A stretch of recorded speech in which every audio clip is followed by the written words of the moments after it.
Bom dia a todos. Vamos recomeçar o estudo do refletor parabólico simétrico. Eu vou começar fazendo uma rápida revisão do que a gente viu na última aula.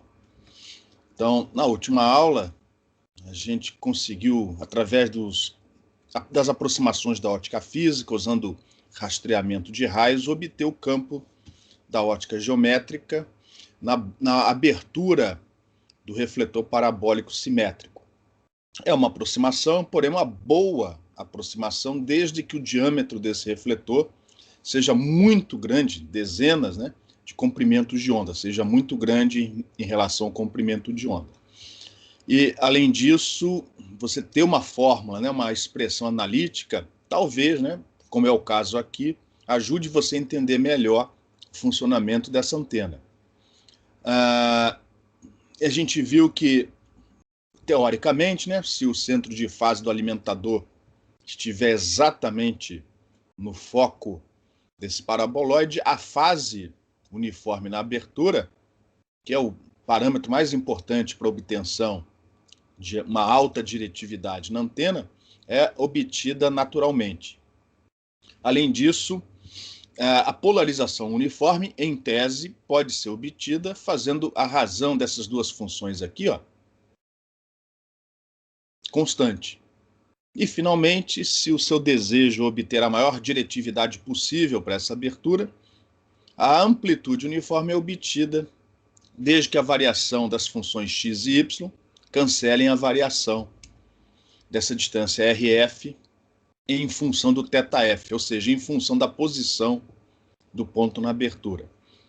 A gente viu que, para obter a tal polarização uniforme, as funções T e P que definem o campo radiado pelo alimentador têm que ter essa propriedade aqui, o que faz com que as funções x e y na abertura sejam a menos de constantes iguais a essa função f de θf.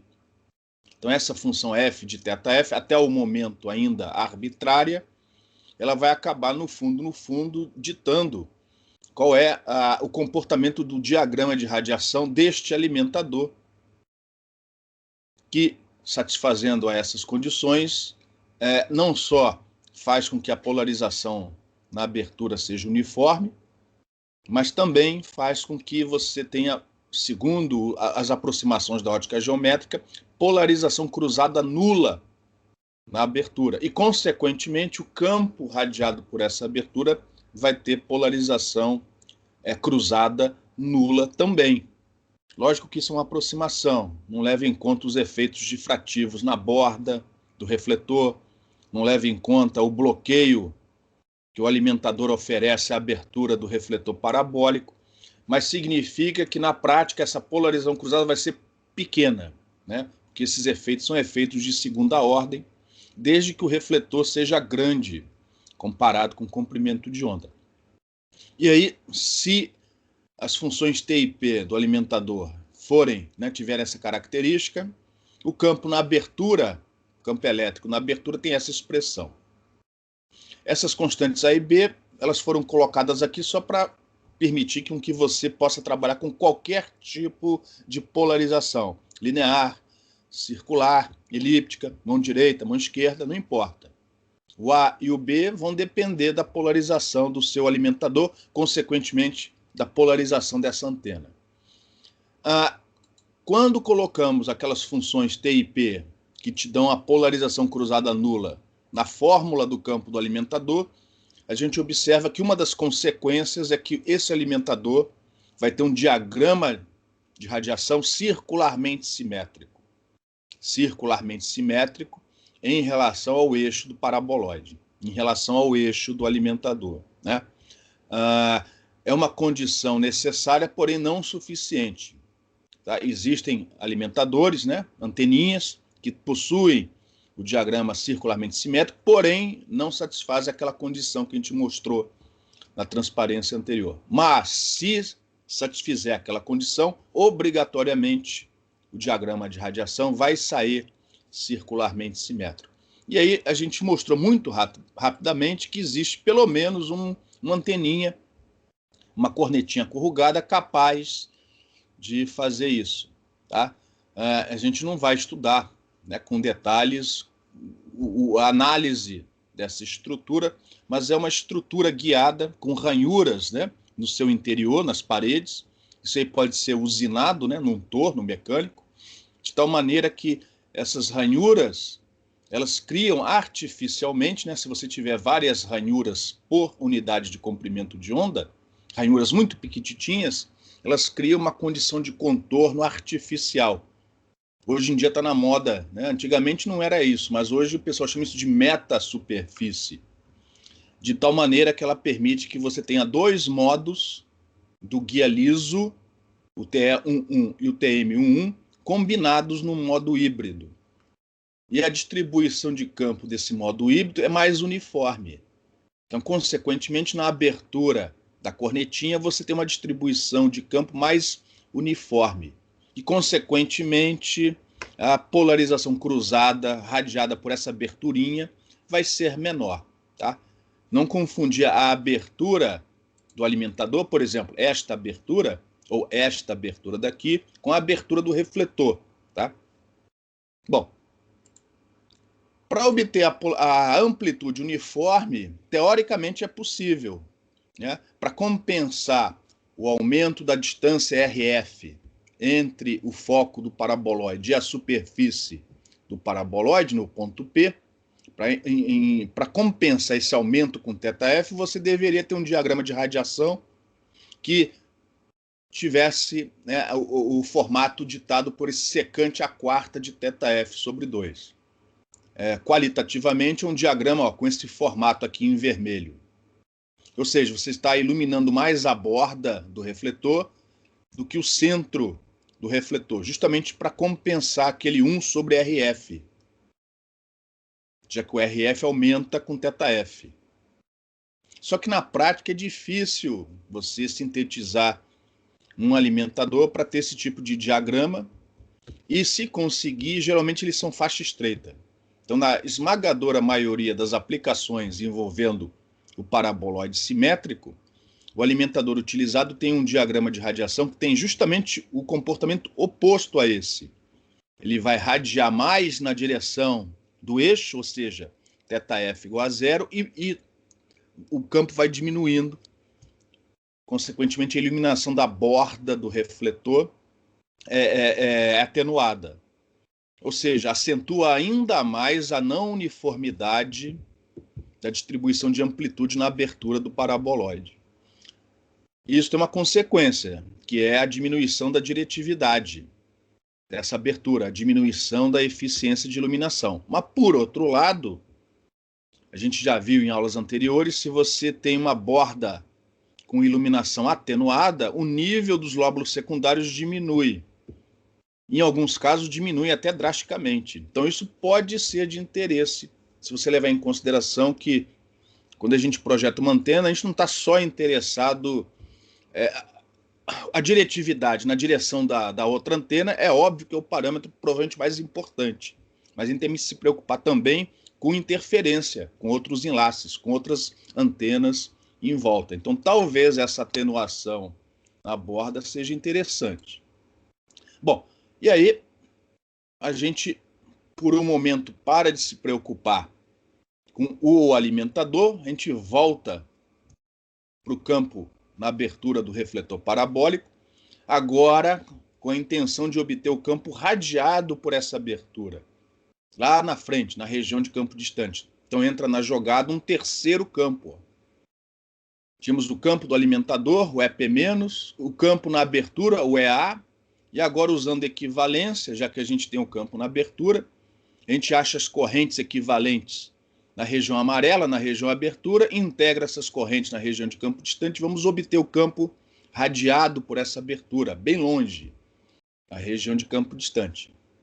E aí, só as integrais que já foram vistas antes, eu gosto de usar esta representação aqui, que já te dá o campo na região de campo distante direto a partir das fontes de corrente, no caso elétrica e magnética.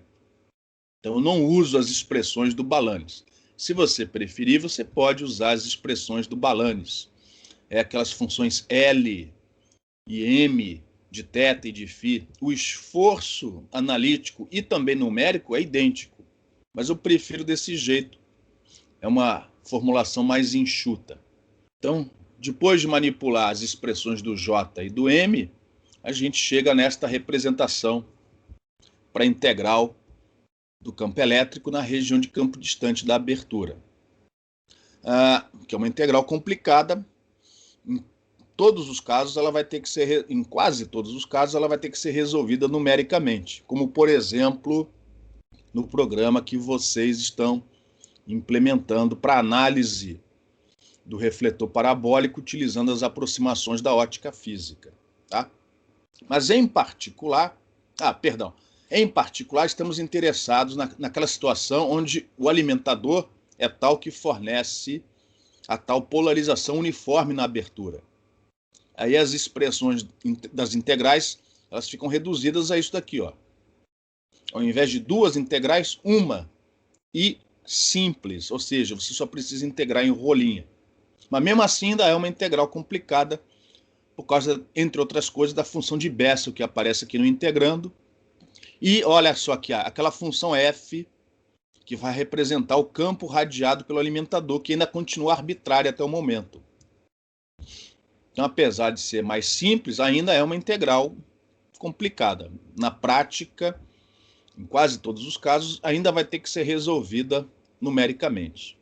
Mas nós estamos interessados, a partir desse momento, na aula de hoje, em determinar o seguinte: tudo bem, é possível obter uma fase uniforme, uma polarização uniforme na abertura do refletor parabólico, a gente vai abrir mão da amplitude.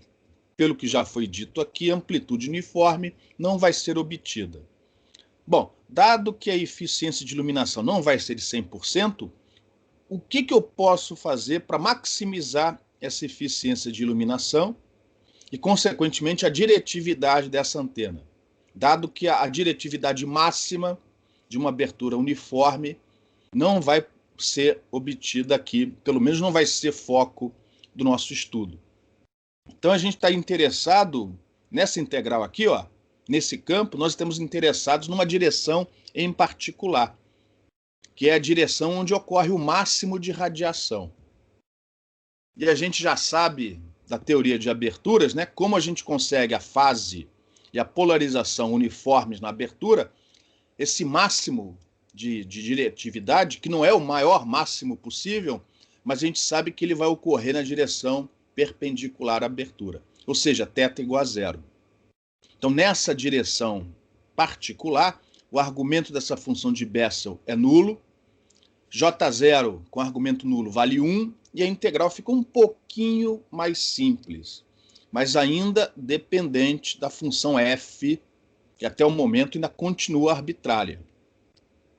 Então foi isso que eu coloquei aqui, basicamente, na última transparência apresentada na última aula, né? Ou seja, para obter o campo elétrico na direção do máximo de radiação, eu tenho que avaliar essa integral, que é essa integral aqui em cima, para θ igual a zero.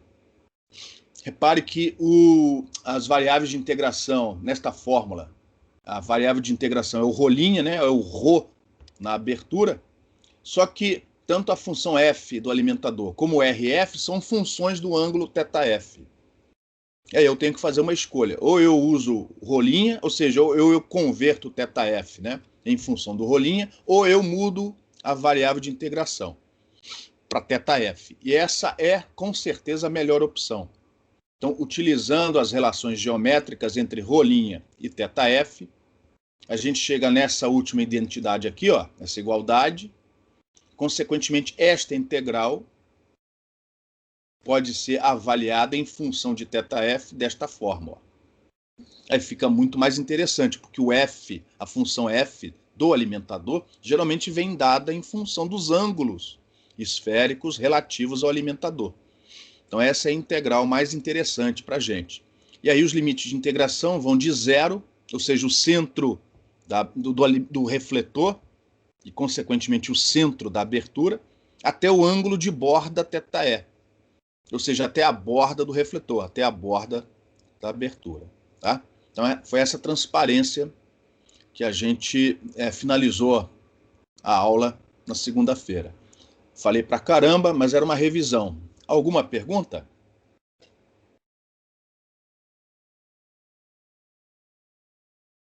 Bom, então, em princípio, eu já tenho aqui ó, a expressão que me dá o campo, o campo elétrico na direção do máximo de radiação dessa abertura, na direção θ igual a zero, ao longo do eixo Z, lá longe, região de campo distante. Ainda tenho que resolver essa integral, isso vai ser feito daqui a pouquinho. Para eu obter a diretividade e, consequentemente, a eficiência da abertura, o que falta para completar o cálculo? É uma pergunta. A potência na abertura? É isso, a potência radiada pela antena, né? É a potência radiada pela antena. Onde a gente pode, usando as aproximações que já fizemos, né, já usamos anteriormente na análise de aberturas, teoricamente tem que ser a mesma potência que atravessa a abertura. A potência atravessa a abertura, ela tem que aparecer lá na frente. Os valores dão um tiquinho diferentes, porque, mais uma vez, né, o campo nessa abertura não é maxwelliano, né? Não existe antena onde você tem um feixe de energia, dentro do feixe tem campo, imediatamente fora do campo é zero. Para isso o paraboloide tinha que ser infinito, que não é o caso, tá?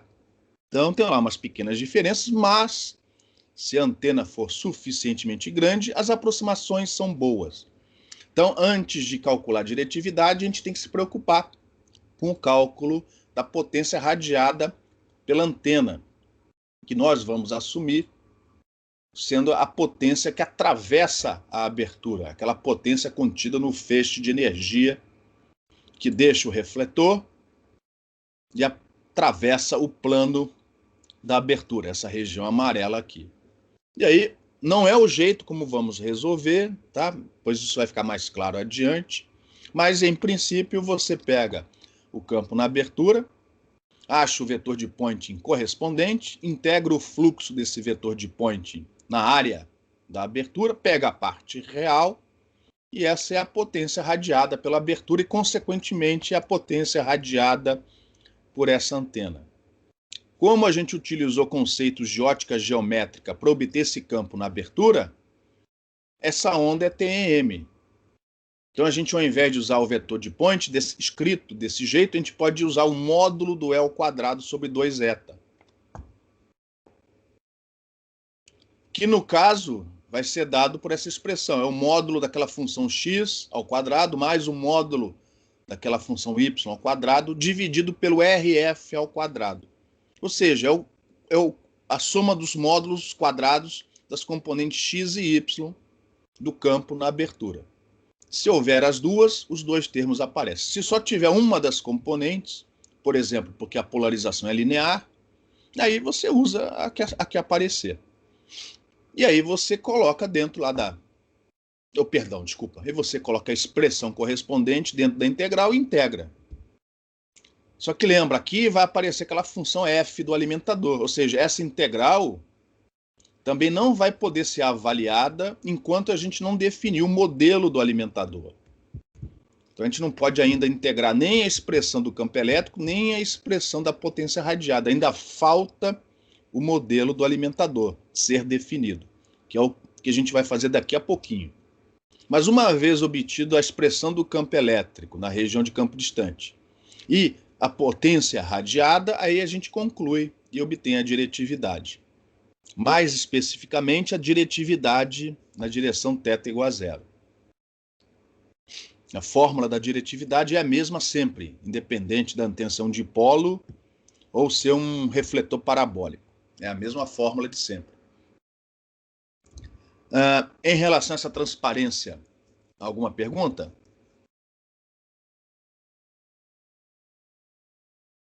Então, vamos prosseguir. Aqui eu estou colocando um exemplo, que é aquela nossa abertura circular. Tá? Esse problema já foi resolvido. Então, eu vou fazer com mais rapidez e mostrar algumas características que não foram, talvez algumas não tenham sido ressaltadas antes. E agora eu vou ressaltá-las, porque agora eu estou pensando nessa abertura como uma antena de abertura mesmo, e não como um exemplo teórico.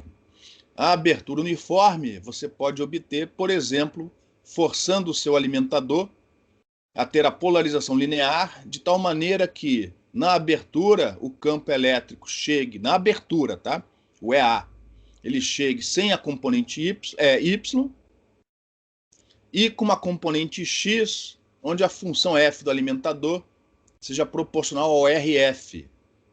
Ou seja, a variação de amplitude do campo do alimentador compensa a variação do RF, da distância entre o foco e o paraboloide, de tal maneira que, na abertura, o seu campo chega com polarização uniforme. Nesse exemplo, para simplificar, eu assumi campo uniforme na direção X. Mas eu podia ter usado qualquer exemplo onde, no final, a polarização e toda a iluminação, inclusive a polarização, são uniformes. Esse caso já foi resolvido, tá? Mas utilizando as expressões que mostramos nas transparências anteriores, essa é a integral que tem que ser resolvida, né? Onde a gente já viu que vai dar aquela função de Bessel de ordem 1 dividido pelo argumento. Não é uma sinc, mas em coordenadas esféricas funciona quase como se fosse uma sinc. Ela tem máximo onde o argumento é zero, ou seja, na direção θ igual a zero, como já era esperado. A potência radiada, você simplesmente pega a densidade de potência, aqui vai dar 1 sobre 2 θ, e multiplica pela área. Aí você vai chegar nessa expressão. E, finalmente, a diretividade é obtida, lógico, você não precisa resolver essa integral para obter a diretividade na direção do máximo, dessa antena, dessa abertura uniforme. Qual é a fórmula da diretividade máxima para uma abertura uniforme? Uma pergunta. A área geométrica da abertura é igual a lambda ao quadrado.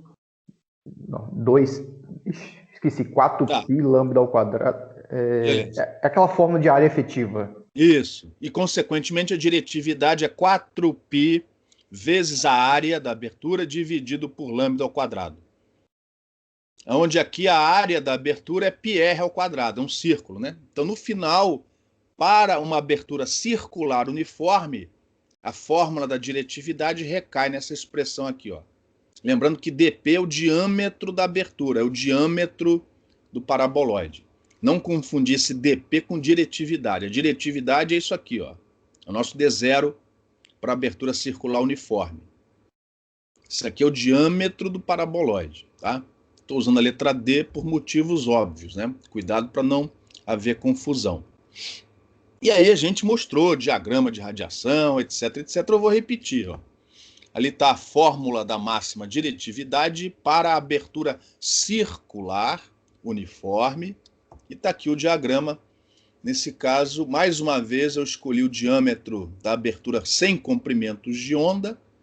A diretividade máxima, pois você pode conferir isso na calculadora, como exercício, 49,94 dBi, né, em relação ao isotrópico. Tudo isso a gente já tinha visto antes. O que não foi ressaltado, né, foram alguns parâmetros interessantes quando a gente projeta a antena parabólica, porque eles são limites. Você nunca vai obter isso daqui, ó. Mas justamente torna-se um limite, ou seja, você não sabe que vai, você sabe de antemão que nunca vai conseguir nada além desse limite. Então, essa informação é útil no projeto. Você pode, antes de começar o projeto, olhar e ver essas especificações, dada a dimensão da antena, estão além do limite? Ora, se estão além do limite, você vira para o cara e fala assim, ó, procura outro que eu não vou conseguir fazer esse projeto. Então, um dado que pode ser e é interessante em projetos de antenas refletoras é a largura de meia potência do feixe. Isso geralmente vai dentro das especificações que, enfim, que o governo ou que alguma agência impõe na hora de você projetar essas antenas. Então é interessante saber que, no caso da abertura circular uniforme, e sempre assumindo o diâmetro grande comparado com o comprimento de onda, porque senão as aproximações anteriores são muito ruins. A largura de meia potência, aqui eu já estou dando a fórmula em graus, é dada por essa expressão aqui, ó. É 58,4 dividido pelo diâmetro em comprimentos de onda. Isso em graus, né? Se você quiser converter para radiano, é só fazer o oposto do que eu fiz para chegar nessa fórmula. Essa largura de meia potência é um limite, né? Porque na verdade você não vai conseguir a abertura uniforme. A pergunta é: esse limite é um limite máximo ou um limite mínimo? Ou seja, quando você projetar e analisar uma antena parabólica prática, você vai obter uma largura de meia potência maior ou menor que esse valor aqui?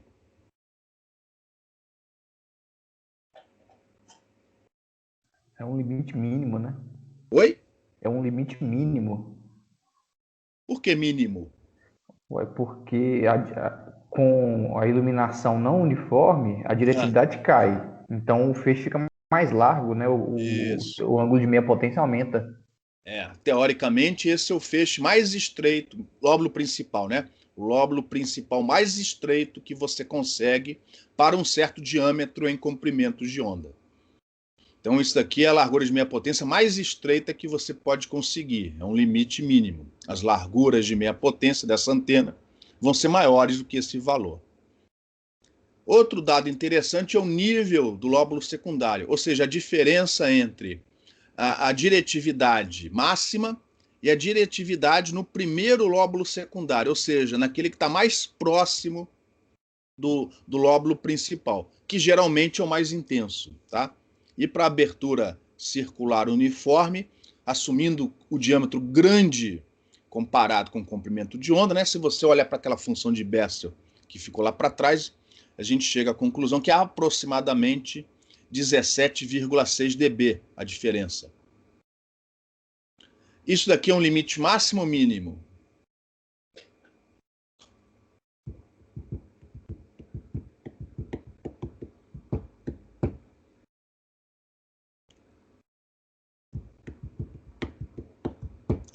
Não sabemos, porque, por exemplo, se a abertura uniforme não é obtida, ela não vai ser obtida porque você vai ter atenuação na borda do refletor.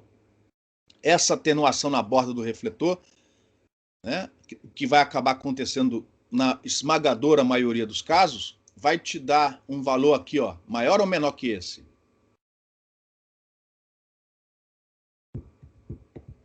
Dos exemplos que já Maior porque não é uniforme? maior, maior, tá? Então, como a borda vai ser atenuada, a diretividade cai, só que em dB, o lóbulo secundário vai cair muito mais, de maneira que essa diferença aumenta quando a borda é atenuada. Mas, pelo outro lado, você tem o bloqueio do alimentador. O alimentador está na frente da abertura. A abertura é bloqueada. As estruturas que suportam o alimentador no foco do paraboloide também bloqueiam a abertura. E bloqueio, o que o bloqueio faz? Dos exemplos que já vimos anteriormente. O que o bloqueio causa? Em relação à abertura não bloqueada.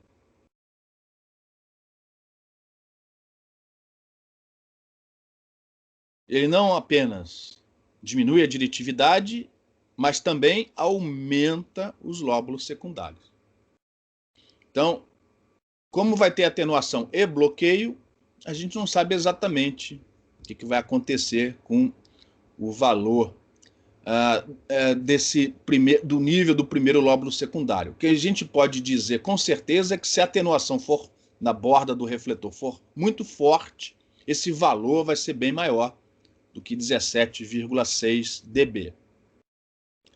Alguma pergunta?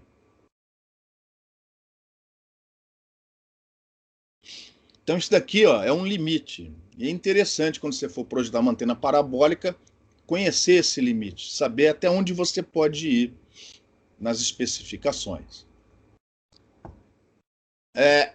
vou voltar atrás rapidinho. Olha só para a diretividade dessa antena, quase 50 dB. Alguém se lembra de cabeça qual era a diretividade máxima de um dipolo de meia onda?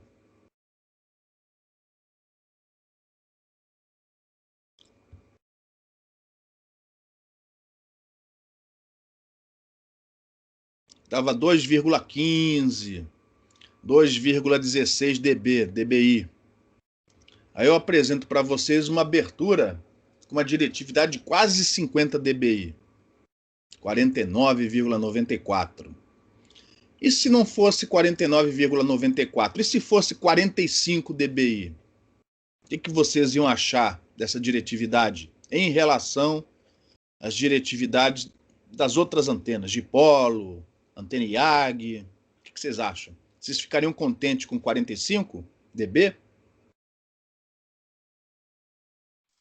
Continua sendo uma diretividade muito alta, né, professor? Isso. Uma antena bem diretiva.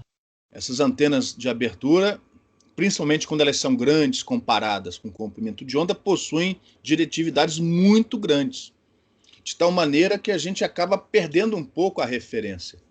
Esse valor aqui é bom? Deve ser, porque eu falei que é a máxima diretividade possível, né? Então deve ser um valor bom. Mas e se fosse 48, seria bom? Se ao invés de 49,94 fosse 46,94 dB, seria bom? Ainda é bem elevado. Ainda é elevado, mas o que indica para você? A antena foi bem projetada, foi mal projetada? Então, esses valores de diretividade, às vezes mascaram, muito altos, né? Às vezes mascaram um mau projeto. Por isso que em antenas de abertura, em particular antenas refletoras, é mais interessante você apresentar esses resultados em termos de eficiência, não em termos da diretividade. Porque os valores altos de diretividade muitas vezes mascaram um mau projeto. Você falar assim, eu tenho uma diretividade de 49 ou eu tenho uma diretividade de 48 dB, 1 dB de diferença. Você fala assim, pô, é grande, né? Então deve ser bom ainda. Mas se eu falar o seguinte, ó, esta antena tem 70% de eficiência, aquela ali tem 50% de eficiência, a coisa já muda de figura. Então, por isso que em antenas refletoras, antenas de abertura, muitas vezes, quase sempre, você deveria fornecer a eficiência. E uma das eficiências mais importantes em antenas refletoras é aquela eficiência de iluminação que a gente já definiu anteriormente. Uma eficiência que está associada ao fato da distribuição de amplitude do campo na abertura não ser uniforme. Se a amplitude do campo na abertura for uniforme, essa eficiência de iluminação é igual a 1, 100%. Toda vez que o campo não, a amplitude do campo deixar de ser uniforme na abertura, essa eficiência cai. Tá? Então, relembrando a definição dessa eficiência de iluminação, tendo apenas a amplitude como efeito deletério, vamos lá, tendo apenas a amplitude não uniforme como o único efeito deletério nessa iluminação de abertura, é simplesmente a razão entre a diretividade propriamente dita da antena, naquela direção θ igual a zero, né, o máximo de radiação, dividido pela diretividade máxima que aquela mesma abertura, aquela mesma geometria te forneceria caso a distribuição de amplitude fosse uniforme. Que é aquela fórmula 4π vezes a área dividido por lambda ao quadrado. No caso da abertura circular, então repara, para uma abertura circular, essa fórmula é para a abertura circular.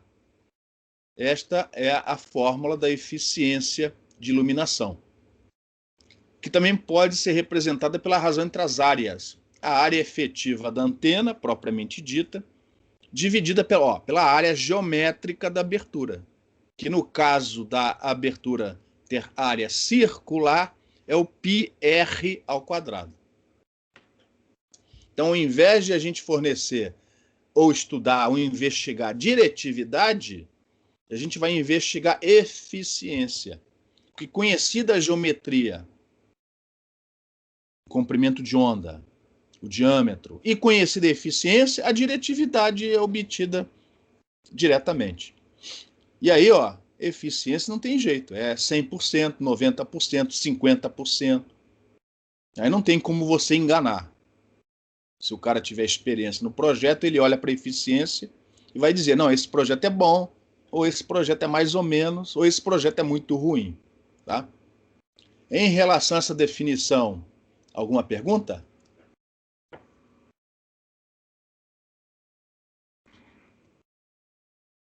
Então, ó, tá aqui a fórmula da diretividade de uma abertura circular, né? Em função apenas da eficiência de iluminação.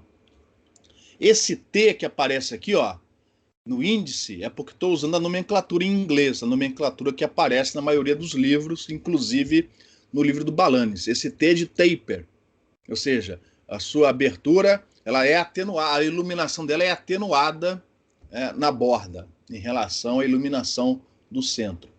Então, a eficiência de iluminação, no livro, né, em inglês está lá taper efficiency. Então, aqui aparece essa letra T. Tá?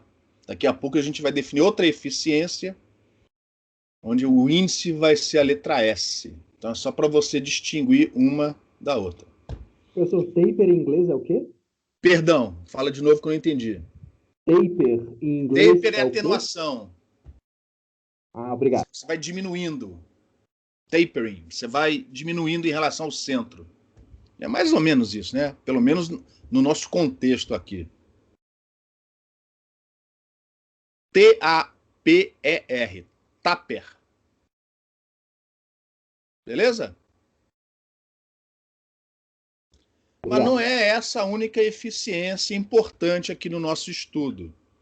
Então, a gente vai definir agora uma outra eficiência que não foi definida até hoje aqui no curso, simplesmente porque ela só existe para antenas refletoras. Essa eficiência não foi nem definida em aberturas. É uma eficiência típica, inerente a refletores, que é o seguinte, é muito fácil de entender. Você tem lá um alimentador colocado no foco do refletor e um baita refletor na frente do alimentador. O alimentador irradia em todas as direções. Logo, nem toda a potência radiada pelo alimentador atinge o refletor e, consequentemente, atravessa a abertura, segundo os princípios da ótica geométrica. Isso causa uma deficiência. Como assim deficiência? Lógico, você tinha lá ligado ao alimentador um gerador. Esse gerador expulsou potência através do alimentador. Essa potência foi para fora.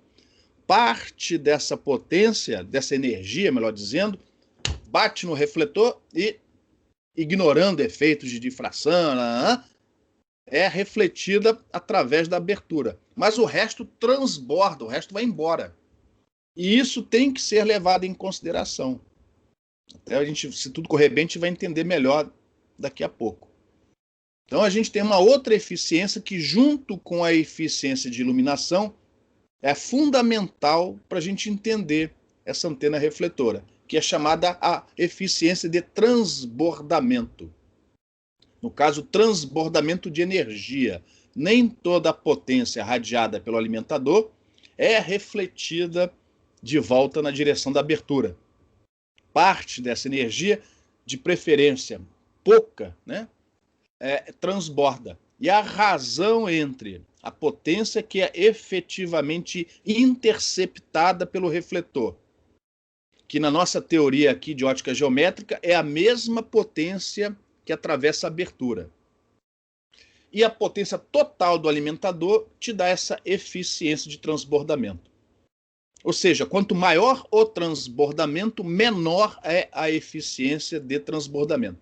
Aliás, talvez o mais correto seja falar eficiência por transbordamento, né? Perdas por transbordamento. O transbordamento diminui a eficiência correspondente. Alguma pergunta? Deu para entender a definição antes de ficar mostrando a equação? Sim, eu tenho só uma perguntinha, assim. Esse efeito, ele é inevitável, professor? Ele é inevitável.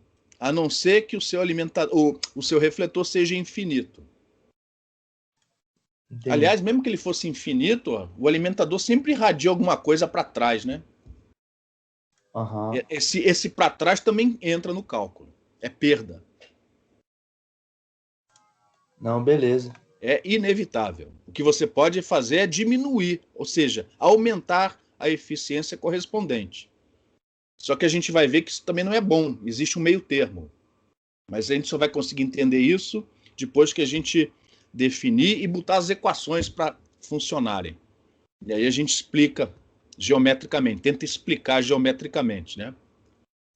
O que eu vou falar é o seguinte: quando você aumenta uma, diminui a outra. Quando você aumenta a eficiência de iluminação da abertura, você diminui a eficiência de transbordamento e vice-versa.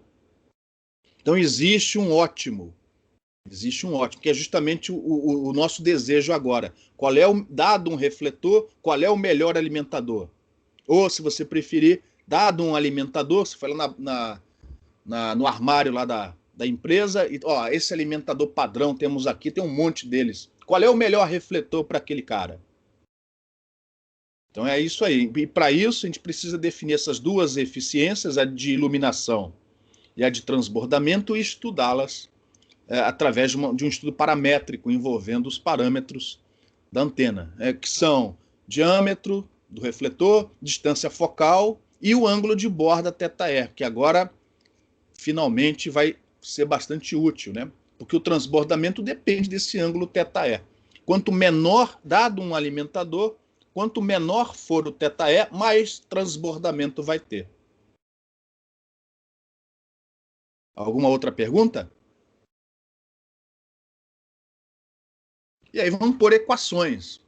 Essa eficiência tem a ver com o campo do alimentador. Então esses cálculos de potência vão ser feitos no alimentador, nas coordenadas esféricas θf e φf do alimentador.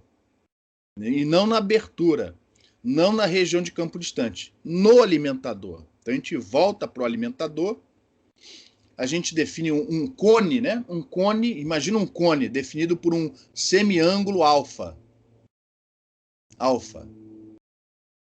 E aí, para você obter a potência associada àquele cone, que está dentro daquele cone, você integra, né, a densidade de potência do alimentador, ó, módulo de EP menos ao quadrado sobre 2 porque a onda é esférica e suposta TEM.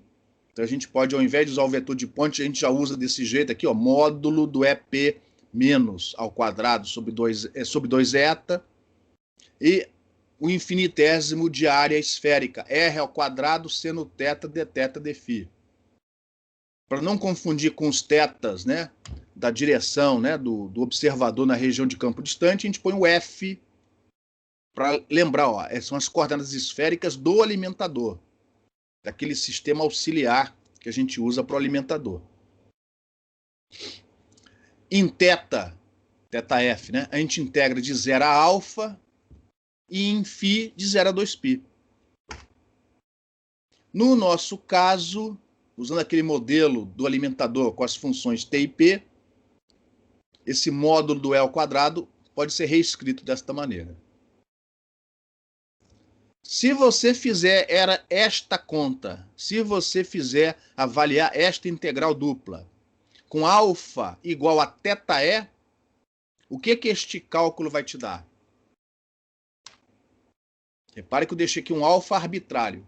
Se eu fizer o alfa igual a θe, o ângulo de borda do refletor, que no livro do Balani, se não me engano, ao invés de L, coloca um O, um zero, θ0, é o mesmo ângulo, só muda a notação. O E aqui é de edge, borda.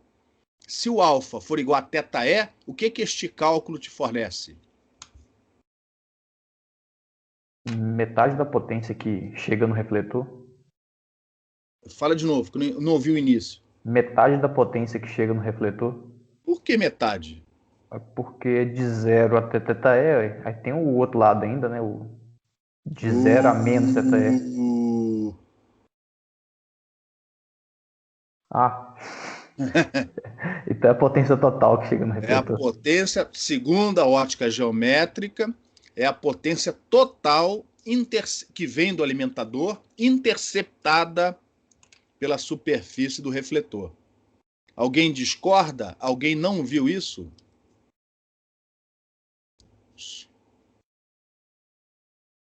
Então, se eu quiser a potência que é interceptada pelo refletor, ou seja, a potência que não transborda, é só fazer o alfa igual a θe na fórmula aqui, ó, nesse limite de integração. Consequentemente, segundo as aproximações da ótica geométrica adotadas no método da abertura, essa potência é a potência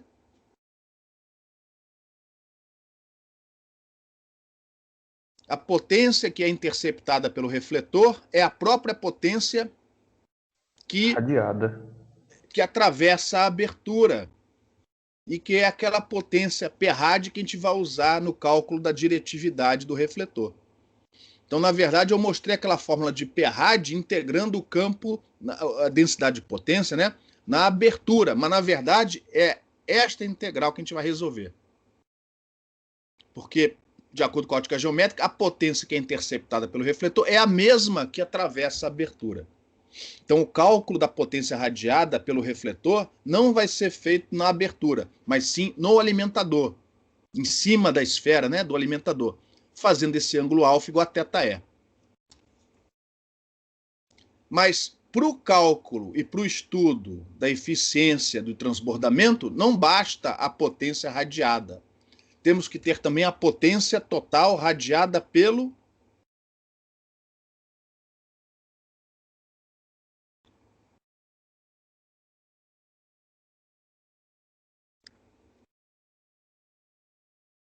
para definir a eficiência de transbordamento, nós temos que dividir a potência interceptada pelo refletor da potência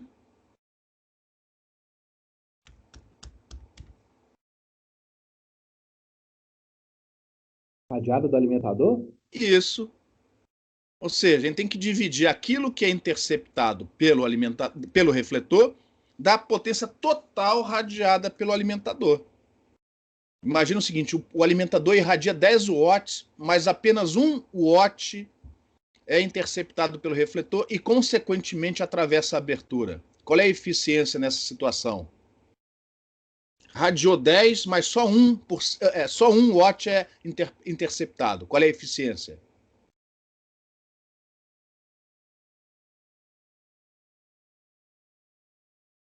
Você radiou 10 watts, mas só 1 watt chega no refletor. Qual é a eficiência de transbordamento?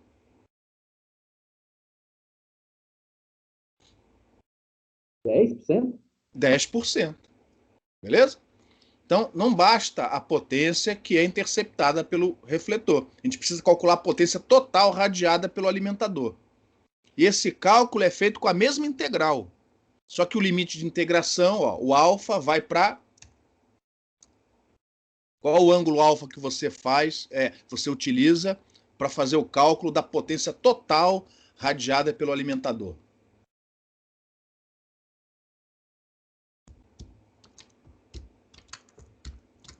Total, sobre toda a esfera, total. Pi.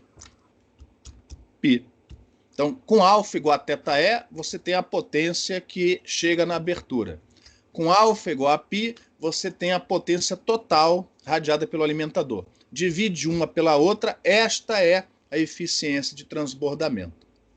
Então, no caso de você ter aquela abertura com polarização uniforme, a integral passa a ser essa daqui, ó. E aí você faz essa expressão com alfa igual a θe, essa é a potência radiada, a potência que chega na abertura. Você faz o alfa igual a π, essa é a potência total do alimentador. Aí você vai dividir uma expressão pela outra, essa é, por definição, a eficiência de transbordamento. Então, a eficiência de transbordamento vai ser a potência radiada pela abertura, ou seja, aquela potência que é interceptada pelo refletor, dividida pela potência total radiada pelo alimentador, que é efetuada usando a mesma expressão usada para obter a potência que chega na abertura, só que com um ângulo alfa definido como π.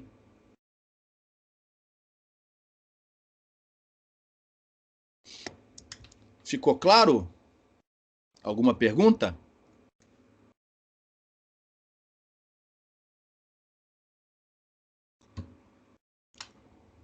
Então, antes de prosseguirmos, repare que aqui, mantendo a mesma notação em inglês, a mesma notação que está no livro do Balanis, a gente usa aqui o índice S. Porque em inglês, transbordamento é spillover. Spillover, ou seja, transbordamento. Então a gente usa a letra S. Então, ET é eficiência de iluminação.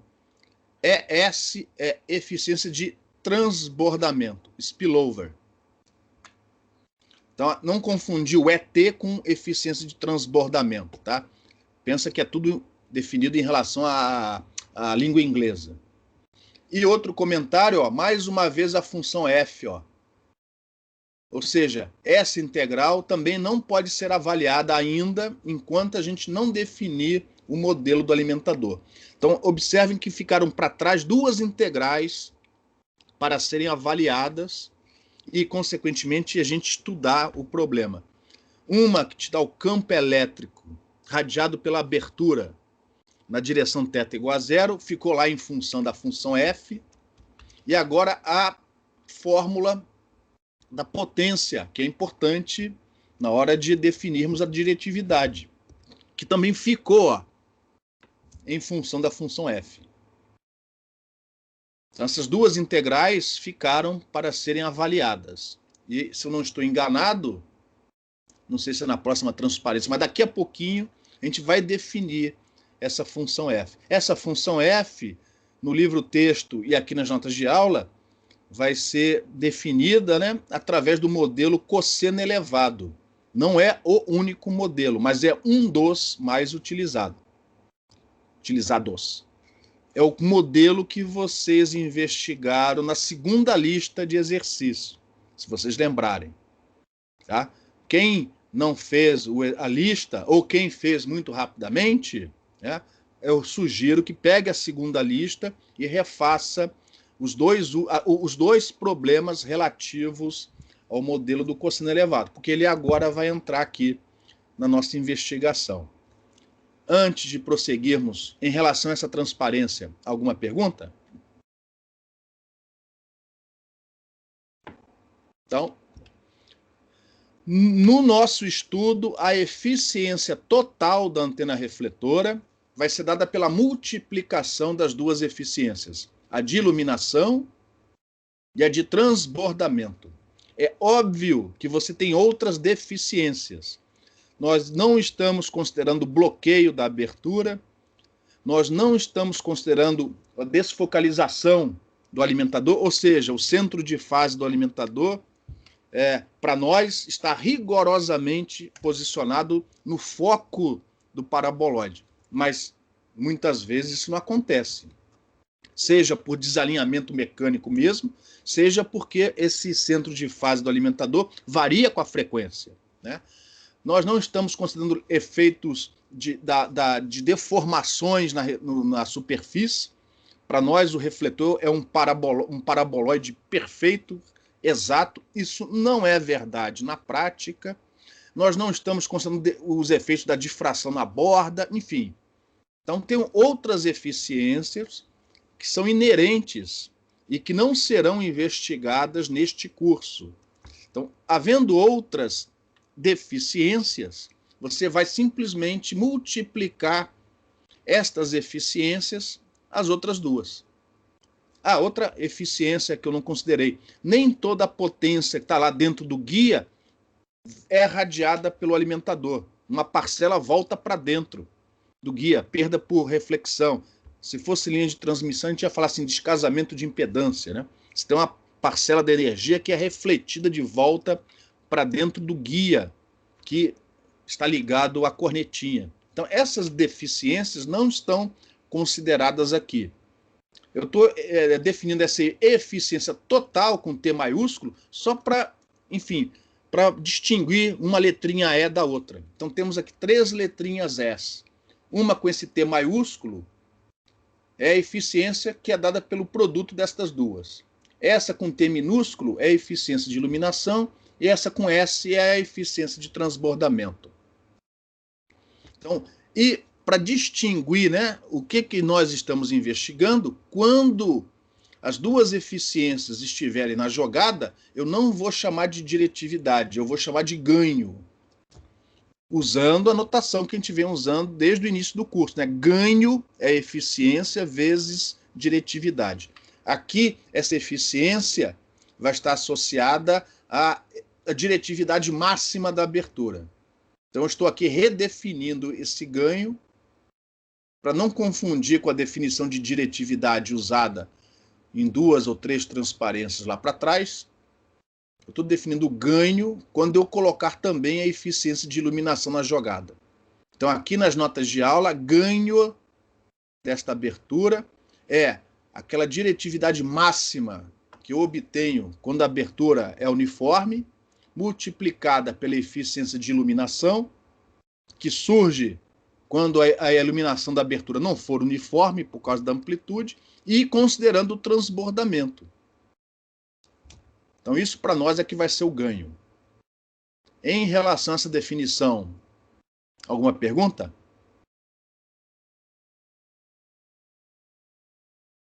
Outras eficiências estão sendo desprezadas aqui, tá? Então, que fique claro. Quando estas eficiências tiverem que ser levadas em consideração, basta, nesta fórmula, acrescentar, como se fosse em cascata, né? Você vai multiplicando pelas outras eficiências devidamente definidas para terem valores entre 0 e 1. Por exemplo, você podia colocar ali a eficiência associada à perda de polarização, aquele módulo do PLF ao quadrado, perda de retorno no interior do alimentador, nem toda a potência do guia, né, que chega através do guia, é jogada para fora, é radiada, uma parte volta lá para dentro, o bloqueio da abertura, desalinhamento do alimentador, imperfeições na superfície refletora, polarização cruzada no alimentador, esqueci de falar sobre isso. Aí você pega um alimentador que não é um alimentador muito bom, é um alimentador que tem polarização cruzada. Consequentemente, a polarização na abertura da antena não é mais uniforme. Isso faz com que a diretividade diminua. Aqui nós não estamos considerando isso. Para nós, o alimentador é perfeito e atende à terceira definição de Ludwig. Caso contrário, você tem que incluir a perda na diretividade associada ao fenômeno. Em relação a essa transparência, alguma pergunta?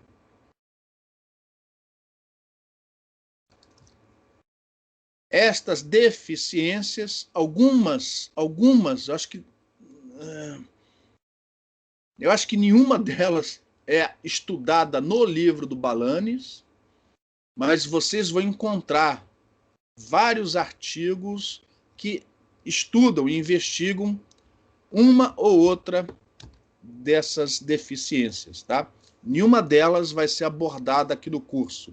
Eu só vou estar assumindo o alimentador ideal, eu só vou estar preocupado aqui com a eficiência de transbordamento e a eficiência de iluminação. Então, é este produto aqui, ó, que eu quero maximizar, dado que ele não vai ser unitário. E a gente vai ver que aumentar um é diminuir o outro e vice-versa. Consequentemente, existe ali uma combinação que é a melhor que você pode fazer nestas circunstâncias. E mesmo assim, lembrando que a eficiência ainda vai ser menor do que isso por causa desses outros efeitos que estão sendo desprezados. Então, finalmente, vamos resolver, né, vamos fechar o problema definindo a função f, que representa, de certa forma, o diagrama de radiação desse alimentador, que é o nosso cosseno elevado. Esse cosseno elevado, se eu não estou enganado, ele foi proposto pela primeira vez no livro do Silver. Vocês têm acesso ao livro do Silver. Lembrando que esse livro do Silver, ele veio, né, rapidamente, de um esforço de americanos e ingleses durante a Segunda Guerra Mundial para projetar, em particular, radares, né, e antenas de comunicação, etc. Então, em 1949, um conjunto de livros, incluindo o livro do Silver, foi publicado, né? E um deles é o livro do Silver, e se eu não estou enganado, foi a primeira vez onde apareceu esse modelo. O Balanis e outros autores também utilizam esse modelo cosseno elevado na hora de fazer o mesmo estudo que a gente vai apresentar daqui a pouco. Esse estudo aqui, obviamente, não é inédito, já, desde a Segunda Guerra Mundial que o pessoal já conhece isso, né? Inclusive, a gente vai ver no final uma condição para o ótimo, né? Que é, a gente chama geralmente de a condição de Silver, né? Ou a fórmula, a lei de Silver para o projeto dessas antenas. Existe um outro tipo de cosseno elevado que é muito usado pela escola europeia, que ao invés de usar cosseno de θ elevado a n, define cosseno de θ sobre 2 elevado a n. Tá? Esse modelo a gente não vai investigar aqui, mas eu passo para vocês na lista de exercício. Tem uma lista de exercício que eu falo assim, repita tudo que foi feito para este outro modelo de alimentador. E aí eu coloco as curvas correspondentes, né, para vocês guardarem de recordação. No final, mesmo nesse outro modelo, a condição do Silver aparece. Então, a condição do Silver, que a gente vai falar daqui a pouco, não é só para o cosseno elevado. Ela já aparentemente já foi provada na prática, que é um bom início de projeto. E existem modelos mais sofisticados, ou seja, modelos que ao invés de assumir que a frente de onda é esférica, vindo lá do foco, assumem uma frente de onda gaussiana, que é mais apropriada quando você ainda não está na região de campo distante do alimentador. Porque para você estar na região de campo distante do alimentador, você tem que estar bem longe do alimentador. E não é o caso na prática, né? A gente já viu, inclusive, em alguns resultados numéricos, que a frente de onda ela não é esférica, ela é mais ou menos esférica. Para ela ser esférica, você tem que estar bem longe, na região de campo distante do alimentador.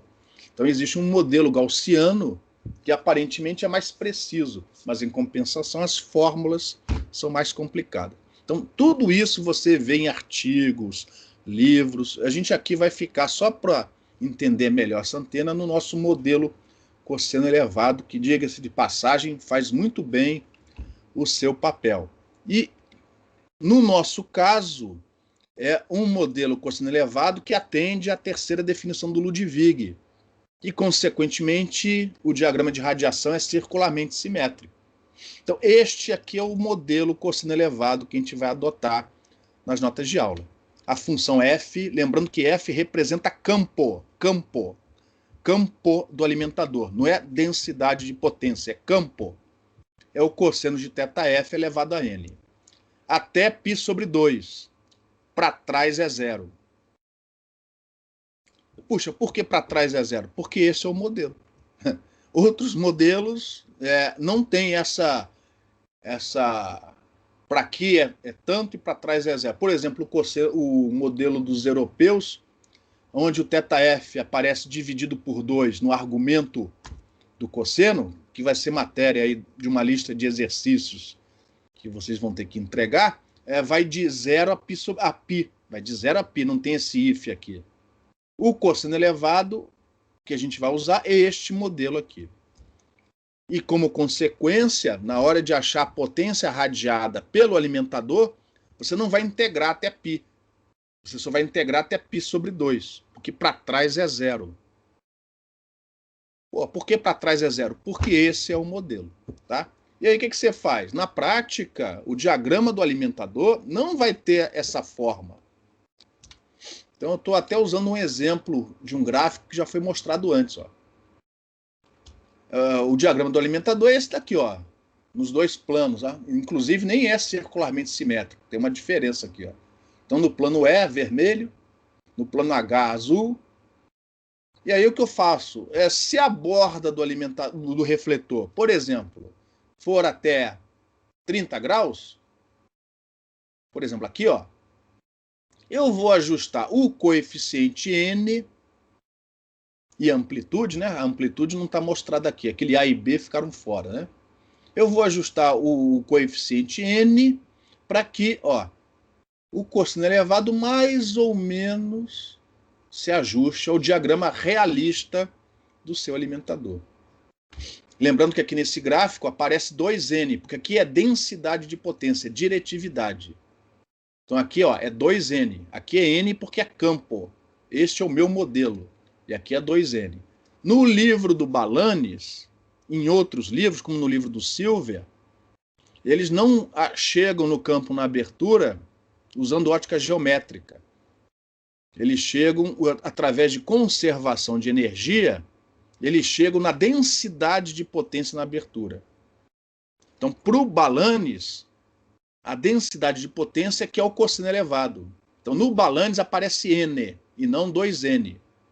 Mas é a mesma coisa, só o N do Balanis é o dobro em relação ao meu N. Então, no livro do Balanis, quando você for estudar no livro do Balanis, você vai ver que ele não resolve o problema de maneira vetorial. Ele utiliza a conservação de energia, que é muito mais simples, e você chega na densidade de potência na abertura. Só que com isso, ele perde informação de polarização. Aí ele põe lá uns 3 ou 4 parágrafos, dá uma enganada e nem menciona a terceira definição de Ludwig. Eu acho isso um erro. Tá? Ainda mais o Balanis, que trabalhou junto com os alunos com alimentadores para antenas refletoras. É um erro não falar sobre a terceira definição de Ludwig. Porque ela não é só importante na hora de medir diagrama de radiação, ela é importante, inclusive, para entender melhor antenas refletoras. Tá? Então, este é o modelo cosseno elevado. E o estudo paramétrico que é feito no Balanis é repetido aqui. Só que no Balanis, ele usa cosseno de θ elevado a n para a densidade de potência. Enquanto eu estou usando aqui o cosseno de θ elevado a n para campo.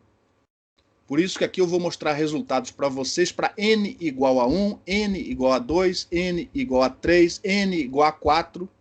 E no Balanis aparece n igual a 2, n igual a 4, n igual a 6, n igual a 8. São rigorosamente os mesmos resultados. E para quem for estudar mais tarde, ó, essa é a seção 15.4.1 do livro do Balanis. Então esse modelo cosseno elevado vai servir de interface entre o alimentador real e o refletor, que, se tudo correr bem, vai melhor se ajustar ao seu alimentador, para que com isso você obtenha a melhor, né, a maior eficiência possível.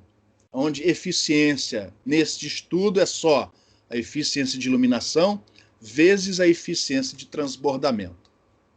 Alguma pergunta?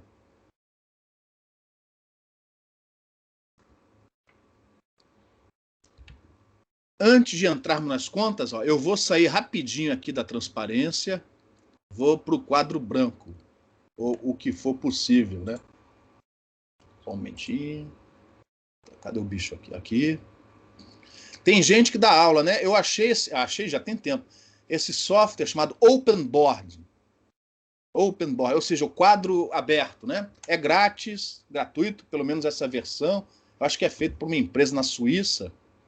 E é interessante. O único problema aqui é que as letrinhas aparecem pequititinhas, eu não soube aumentar. Eu tenho que usar lupa. Então, por favor, não riam de mim. Eu vou tentar usar esse quadro para fazer aqui um desenho. Minha tela é touchscreen, então eu posso usar o dedão aqui. Ó. Vou tentar desenhar aqui um paraboloide, a seção reta dele. Aqui está o eixo do paraboloide. E aqui está o que a gente chama de foco. Deveria ser um ponto, mas ficou esse borrão. Alguém não está vendo a figura ou está tendo dificuldade para enxergar essa figura? Então, ó, nesta figura, o refletor está fixo. Ele tem um certo diâmetro. Eu não vou desenhar aqui, senão a figura vai ficar muito chata. Né? Eu não sei desenhar direito. Pelo menos não nesse negócio. Então, esse refletor tem um diâmetro, dp, tem uma distância focal, que é a distância, né, do foco ao paraboloide medida ao longo do eixo. E, consequentemente, tem um ângulo de borda, esse eu vou desenhar porque ele é importante. θe, o θe que está fixo. θe. Lógico, por simetria, até para cima também, tá? E aí eu tenho na minha prateleira 2 alimentadores.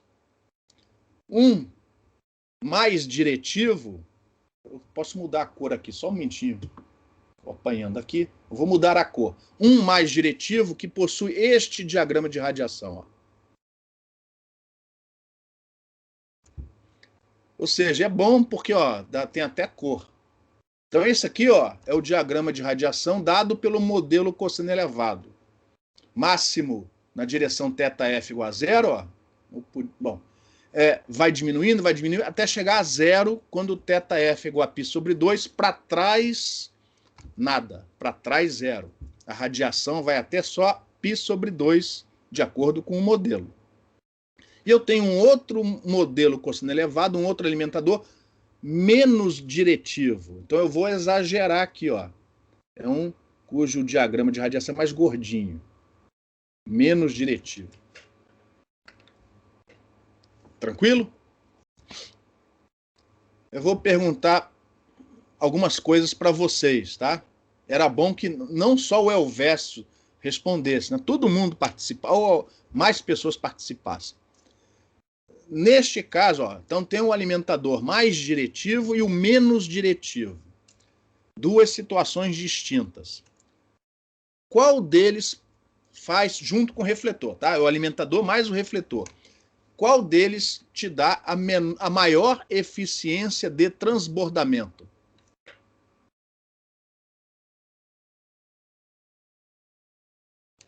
De maior diretividade. O mais diretivo. Por quê?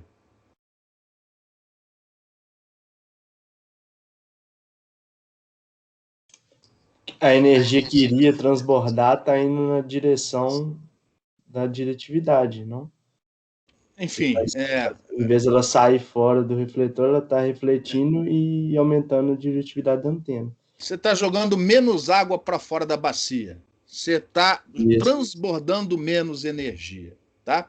Então, repare, o alimentador... Eu estou vendo só essa situação e estou pensando no modelo cosseno elevado. São essas curvas vermelhas aí. O mais diretivo transborda menos energia. Consequentemente, ele tem a maior eficiência de transbordamento. Alguém não conseguiu ver isso?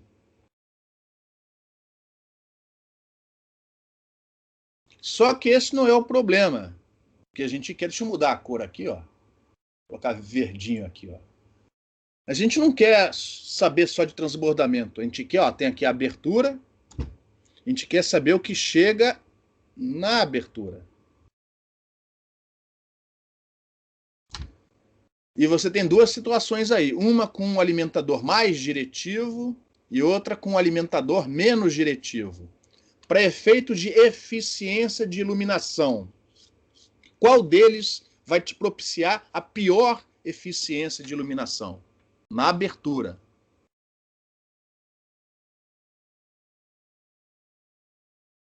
O mais Lembrando diretivo, que a distância RF aumenta com θF. Ó. O mais diretivo vai ter O mais diretivo vai te dar a pior eficiência de iluminação. Quanto mais diretivo for o alimentador, mais concentrado fica o campo no meio do refletor. Mais atenuado ele é na borda do refletor.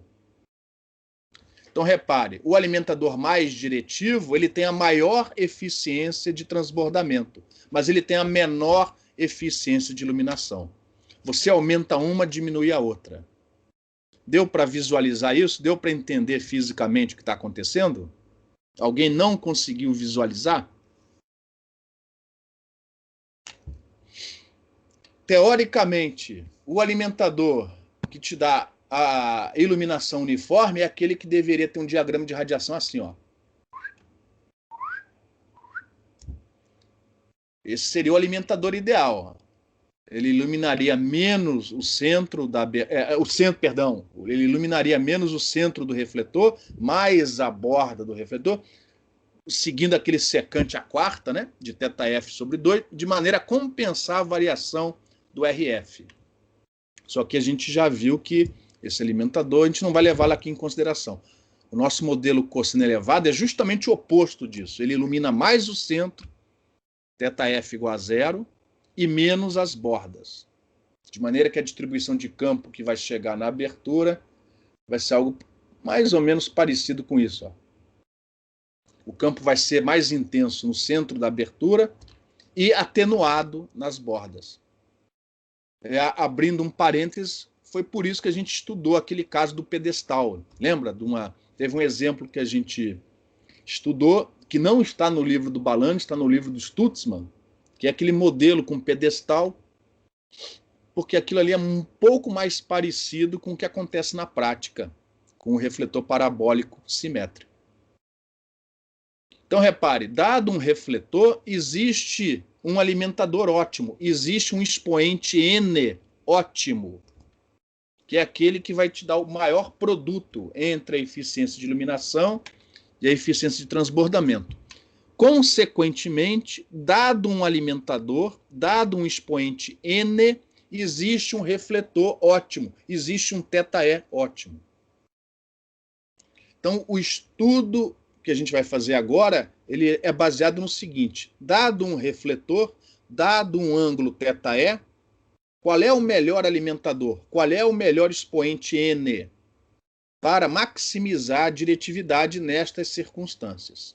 Ou, dado o N, dado o alimentador, qual é o melhor refletor? Qual é o melhor θE? O que a gente quer estudar agora é a relação entre o N do alimentador, do modelo cosseno elevado, com o ângulo de borda θE do refletor, de maneira a fazer com que aquele produto, eficiência de iluminação vezes eficiência de transbordamento, seja o maior possível dentro das circunstâncias. Você nunca vai conseguir a abertura uniforme, mas a ideia aqui é o que de melhor eu posso fazer, dado que o alimentador geralmente tem esse comportamento.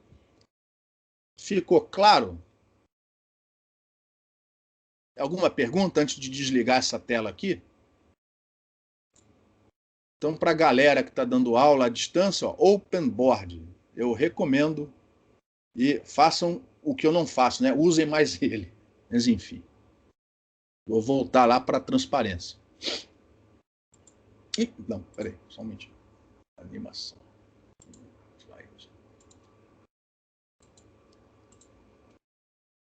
Esse é o estudo que a gente vai fazer. Para fazer esse estudo, a gente vai voltar naquelas integrais. Né? Lembra que ficaram duas integrais para trás, que ainda não foram avaliadas, porque até então ainda não tinha definido a minha função f, que representa o campo e, consequentemente, ó, a diretividade do alimentador. E não se esqueçam, o meu n igual a 3 é igual ao n igual a 6 do Balanis. O valor do expoente n utilizado no livro tem o dobro do valor n adotado aqui. E antes que você pergunte, poxa, então por que você usou a mesma letra n? É porque quando eu estudei o modelo cosseno elevado, eu estudei desse jeito e resolvi manter. Então, ó, eu estou voltando lá atrás naquelas integrais, em particular naquela que dá o campo na direção do máximo de radiação, na direção θ igual a 0.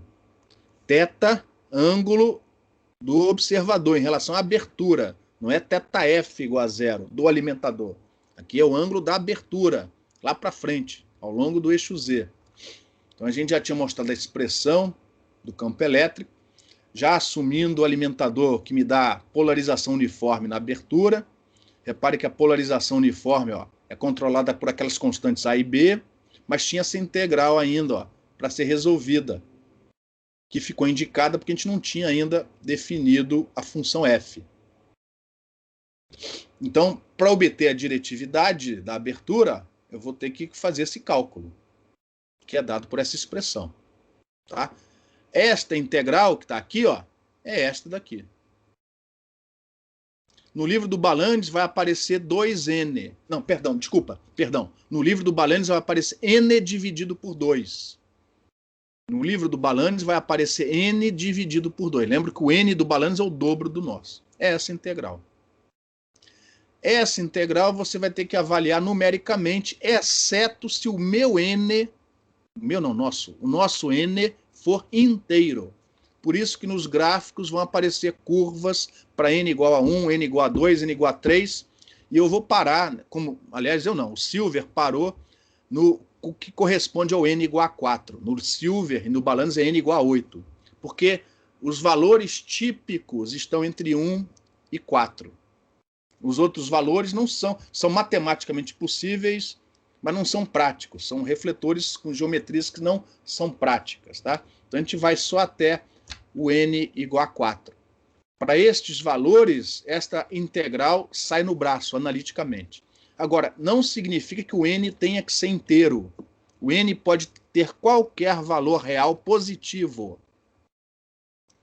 Puxa, mas então como é que eu vou estudar o gráfico se o n não for inteiro? Extrapola, pô, usa a cabeça, usa a inteligência e, entendeu? O gráfico vai estar mais ou menos, o gráfico de n igual a 1,5 vai estar entre o gráfico 1 e o gráfico 2, pô, entendeu?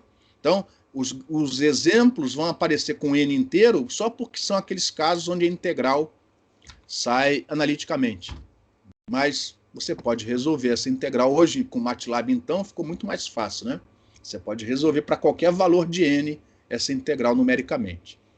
Em relação a essa expressão, alguma pergunta? Então, ó, a diretividade, então, vai ser dada por essa expressão. A gente vai querer saber, ó, o que fazer para maximizar esse valor. Repare, ela está em função de n, ó, e θe. Que é justamente a relação que a gente quer. Dado o θe, qual é o melhor n? Dado n, qual é o melhor θe? Está aqui a equação que a gente tem que investigar. É essa daqui. Só que além dessa integral, tinha a outra do Perrad, ó, que está indicado aqui, ó, mas a gente também não resolveu ainda, porque a gente não tinha definido a função f. Agora a gente definiu. Esse Perrad a gente não vai calcular na abertura, como já foi dito aqui, a gente vai calcular no refletor. É aquela potência do alimentador que chega até o ângulo θe. É ele aqui, ó. Repara, aqui apareceu elevado a 2n, porque aqui é densidade de potência. Aqui é campo. Aqui é densidade de potência. Por isso que aqui é n, aqui é 2n. E o integrando é diferente, ó.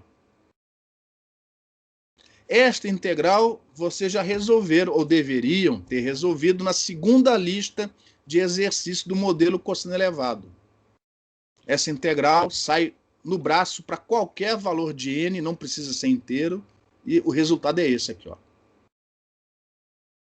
E aí o que a gente vai fazer, ó, é substituir esta expressão aqui, ó, no denominador.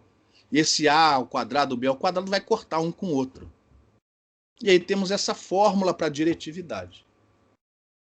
Observem que é função do n e do θe. N e θe. E mais uma vez dado um valor do n, qual é o θe que maximiza este valor e vice-versa. Dado o θe, qual é o valor do n que maximiza este valor. Só que eu não vou querer investigar pelos motivos já discutidos aqui, eu não quero investigar diretividade. É mais interessante investigar as eficiências. Então, a eficiência de a eficiência de iluminação, ó, é a diretividade dividida pela diretividade que eu teria caso a abertura circular fosse uniforme. Então é só pegar essa expressão e dividir por isso daqui, ó. E você vai provar que chega nessa relação aqui. Puxa vida, como? O que aconteceu? Repare que vai aparecer a razão f ao quadrado sobre d ao quadrado.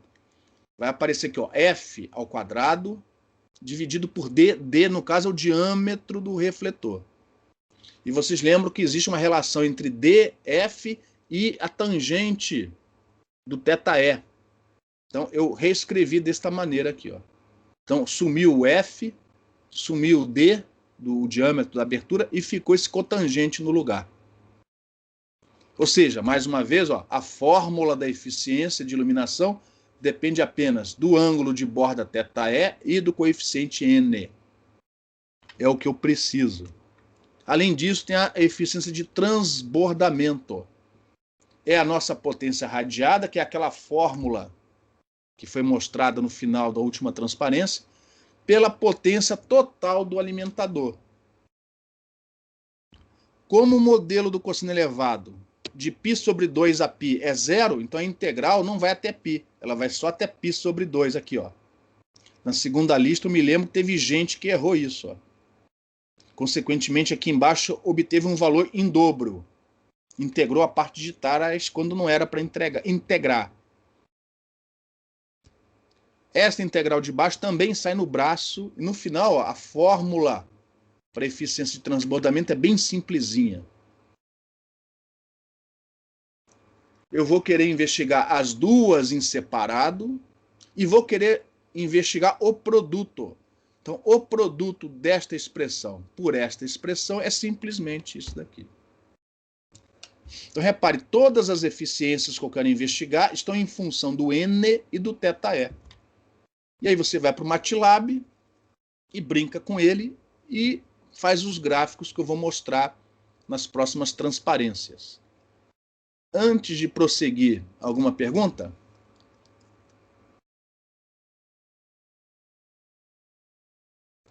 Estas são rigorosamente as mesmas expressões que você vê no livro do Balanes, só que lá o N vai aparecer N dividido por 2. Aqui, ó, ao invés de 2N, vai aparecer N. O N do Balanes é o dobro do nosso. Então, a integral restante é avaliada analiticamente para valores de N inteiros. No nosso caso, N igual a 1, 2, 3 e 4. No caso do Balanes, é N igual a 2, 4, 6 e 8. Então, não deixe de estudar também pelo livro do Balanes, seção 15.4.1. Então, no primeiro gráfico, eu estou plotando as eficiências em separado. A eficiência de iluminação em vermelho e a eficiência de transbordamento em azul. Em função do θE, ó, do θE, eu coloquei aqui exagerando, não precisava, mas eu coloquei exagerando de 0 até 90 graus. Na prática não chega a 90 graus, mas enfim, de 0, e na prática nunca é um pequeno. Mas eu, enfim, matematicamente eu fiz um gráfico aqui, ó, de 0 a 90 graus. Para 4 valores de N, 1, 2, 3, 4, são as mesmas curvas que aparecem no livro do Balanes. Só que lá você vai enxergar 2, 4, 6 e 8. Então, como já foi dito antes, ó, quando uma eficiência aumenta, a outra diminui. Aonde vai estar o máximo, o ótimo, perdão, desculpa, onde vai estar o ótimo aqui, dadas as circunstâncias? Onde é que vai estar o maior produto? É T vezes ES.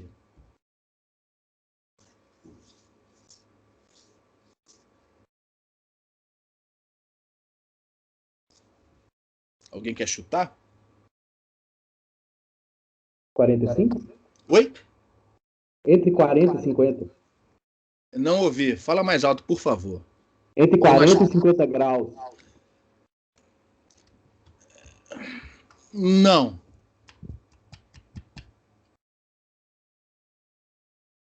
Quando as duas eficiências forem iguais, né? Quando uma curva, mais ou menos quando uma curva corta a outra. Quando uma curva, como é o produto, a eficiência, o produto máximo vai acontecer mais ou menos, quando a curva azul n igual a 1, corta a curva vermelha n igual a 1. No caso de n igual a 2, é quando a curva azul n igual a 2, corta a curva vermelha n igual a 2.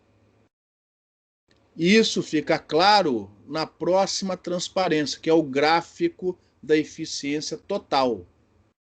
Ou seja, agora ao invés de ao invés de apresentar as eficiências em separado, eu queria destacar aqui, ó, que quando uma aumenta, a outra diminui, como era esperado, tá? Então, quando você faz o produto, você tem este, aqui o blá blá blá, você tem este comportamento. Esse gráfico aqui é em vermelho, tá? É um outro gráfico, é o do produto. Então, repare. Primeiro, a eficiência Uma delas é muito pequena, por isso que a eficiência é baixa, mas aí vai aumentando, chega num máximo, num ótimo, e aí começa a diminuir, porque a outra que passou a diminuir. Então repare, para n igual a 1, o melhor refletor é aquele que tem um ângulo θe ali em torno de 68, 69 graus. Para o refletor com θe igual a 50 graus, ó, o alimentador ótimo é aquele que tem mais ou menos um n igual a 2. Poxa, e se o θe cair aqui? Ó? E se o θe cair aqui? Aí você vai usar a cachola, né? A inteligência, e fala assim, ó, é um n ali de 1,5. Então esse gráfico aqui só está para os valores inteiros, 1, 2, 3, 4, mas vale para qualquer n real. Você vai fazer uma extrapolação. O que não é óbvio, o que não era óbvio, é que todos eles, todos, pelo menos nestes 4 gráficos apresentados aqui, entre n igual a 1 e n igual a 4, que essa eficiência tem um limite, aproximadamente 80%. Isso não era óbvio. Isso não é óbvio. Isso só fica óbvio quando a gente olha esse gráfico. Ou seja, segundo o método da abertura, segundo os princípios da ótica geométrica, ignorando tudo que já foi dito, né? E assumindo o modelo cosseno elevado, e assumindo apenas estas 2 eficiências, o máximo que você consegue é uma eficiência de abertura de 80%. Desde que você use o par ótimo, nθe. Para cada n, um θe ótimo. Para cada θe, um n ótimo. Se você usar o ótimo, você no máximo consegue 80%. Todas as outras perdas, obviamente, vão fazer com que essa eficiência diminua na prática. Mas você não consegue mais do que 80%. Aliás, na prática, você consegue 60%, um pouco menos, um pouquinho mais. Mas, teoricamente, aqui no curso, na hora que você for resolver exercício na prova, essa eficiência, a não ser que outras perdas sejam passadas também no enunciado, este produto, no máximo, é de 80%. Desde que você trabalhe nestes pontos onde estão os ótimos dos pares n e θe. Em relação a esse gráfico, alguma pergunta?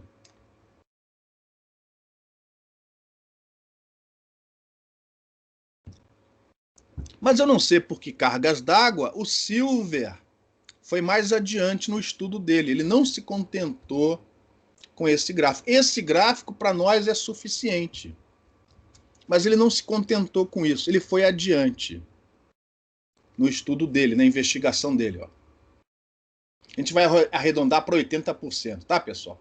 Porque nem 80% vai obter na prática. Então a gente arredonda aqui para 80%. 80% é o nosso ótimo, tá? Matematicamente é 82%. Esse mais 2% para cima ou para baixo depende do modelo. Então, como não é perfeito, a gente vai arredondar para 80% no máximo, tá?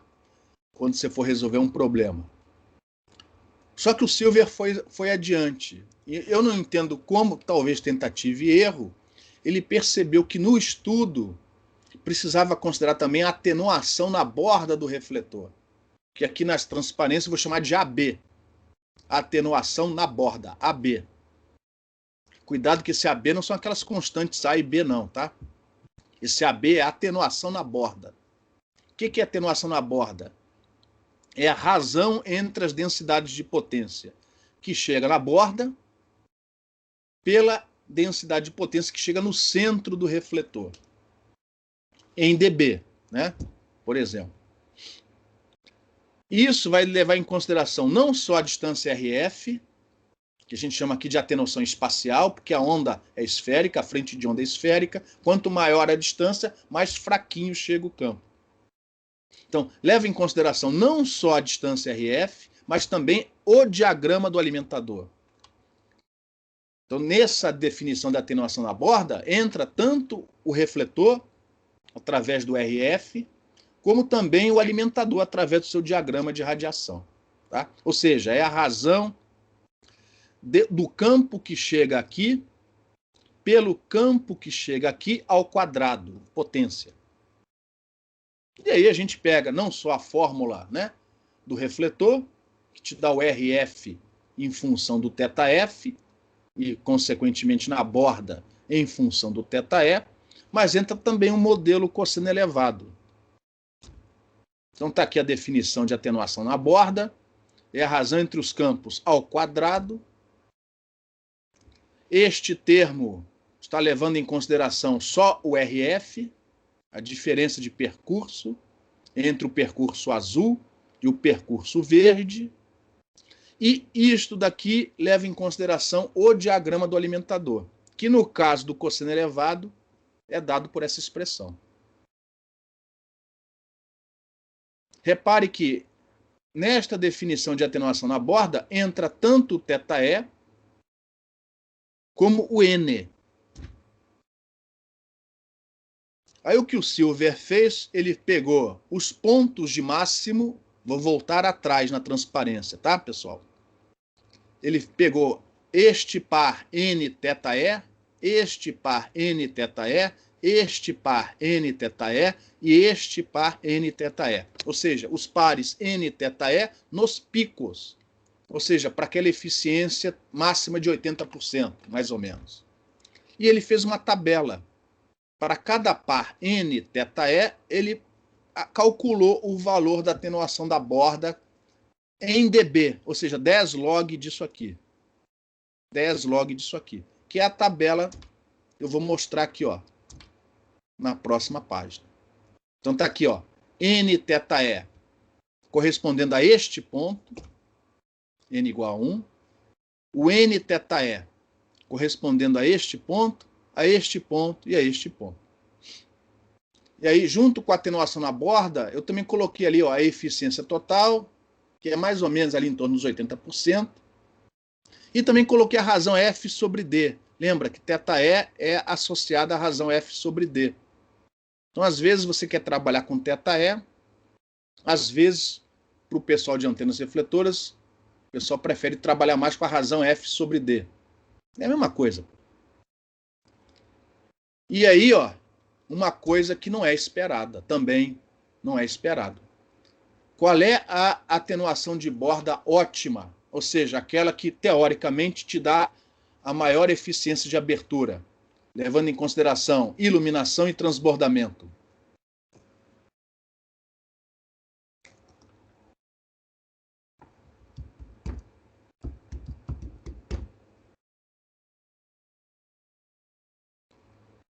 Qual é a eficiência ótima desenhada aqui em vermelho, que te dá, teoricamente, a melhor eficiência de abertura?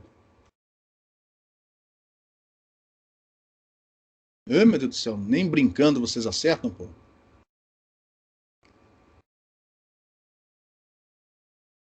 Ô, pessoal, acorda? Menos 11. 11 dB de atenuação.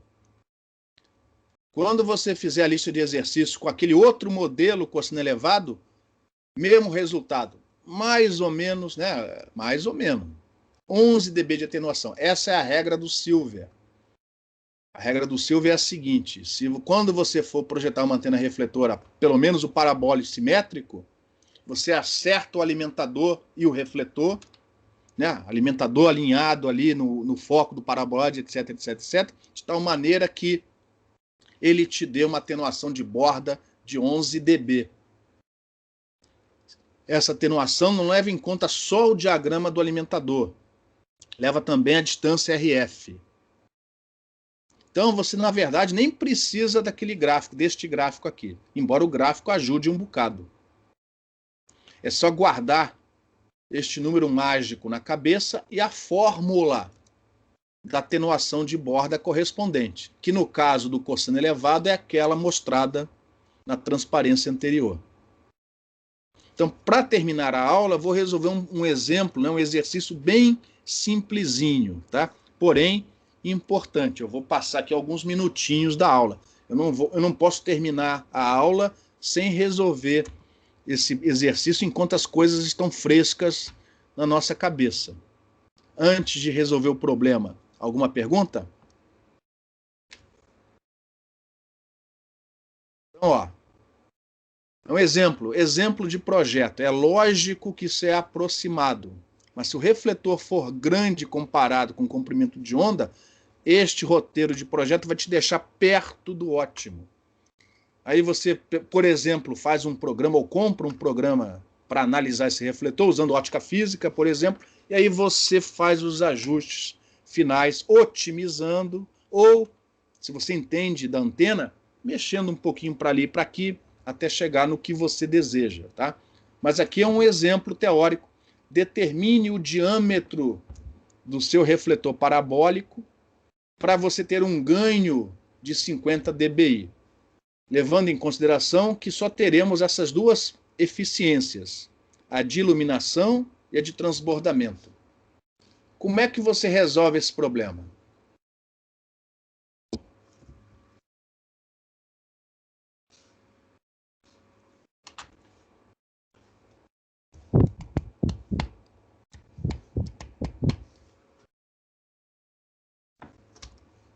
Primeiro calcula qual que é a área geométrica, né? Se a iluminação fosse uniforme também, né?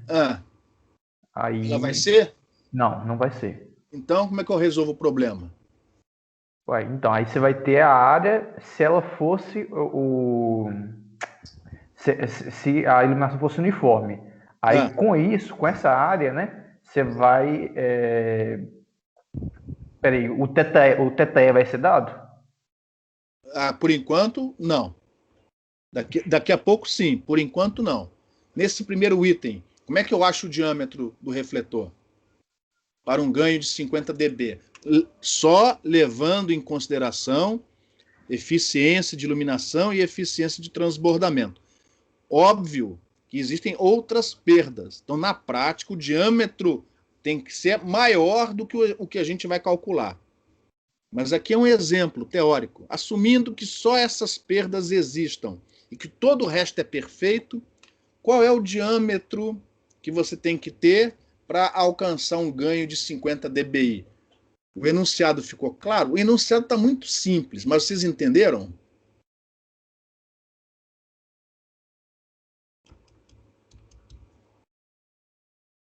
Na melhor das hipóteses, esta é a fórmula do nosso ganho.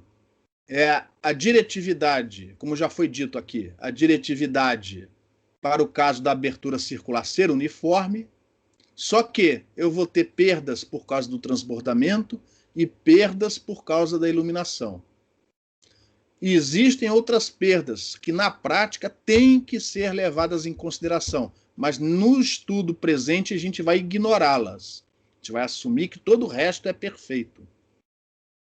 E qual é o maior, levando em consideração apenas essas duas eficiências, qual é o maior valor possível que isso pode ter?